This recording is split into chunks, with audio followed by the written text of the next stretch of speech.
Hello friends, বিপ্লব technical ইনস্টিটিউটে সবাইকে স্বাগতম। তো আজ আমরা শিখব তো এলজি ডবল ডোর ইনভার্টার ফ্রিজের যে পিসিবি বোর্ডটা থাকে, সেই পিসিবি বোর্ডে 6 টাইম ব্লিচিং করলে, লাইট ব্লিচিং করলে যে কী প্রবলেম হতে পারে। তো দেখো, আমরা ফ্রিজটা অন করে দিয়েছি এবং এখনও আমাদের কম্প্রেসারটা অন হচ্ছে না। তো দেখতে পাচ্ছ যে এখন আমাদের পিসিবি বোর্ডের মধ্যে 6 টাইম লাইট ব্লিচিং করছে। তো 6 টাইম লাইট ব্লিচিং করার অনেক রকম পদ্ধতি থাকতে পারে।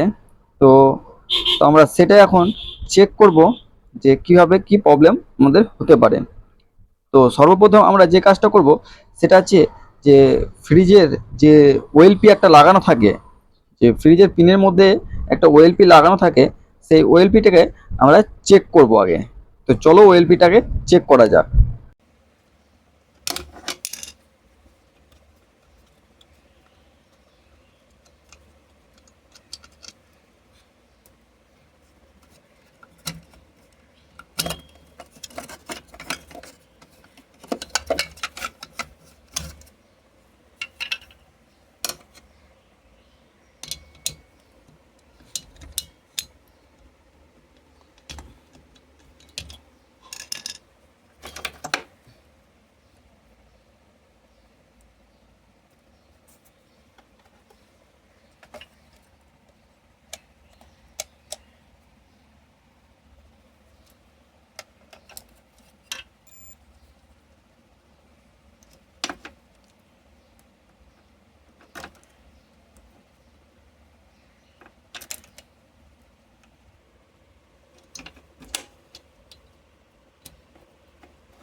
ফাইনালি আমাদের ওএলপি চেকিং করা হয়ে গেছে এবং ফ্রিজটাকে আমরা অন করে দিয়েছি।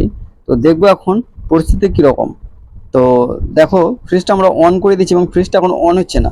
তাই আমরা পিসি বোর্ডের রিসেট বটনটা আছে, সেই বটনটা আমরা টিপে দেবো এবং টিপে দেওয়ার পর একটা আওয়াজ হবে এবং আওয়াজ হওয়ার পর দেখো লাইট ব্লিঙ্ক করতে লাগবে।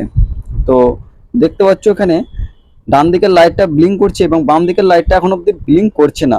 তো দেখো, আর কিছুক্ষণের মধ্যে লাইটটা ব্লিঙ্ক করতে লাগবে।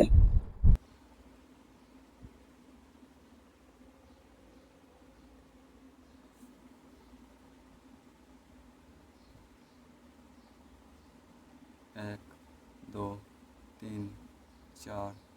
দেখতে পাচ্ছ আমাদের 6বার লাইট ব্লিঙ্ক হয়ে গেছে এবং তোমাদেরকে 2বার দেখালাম। এটার অ্যাকচুয়ালি প্রবলেম কম্প্রেসার খারাপ।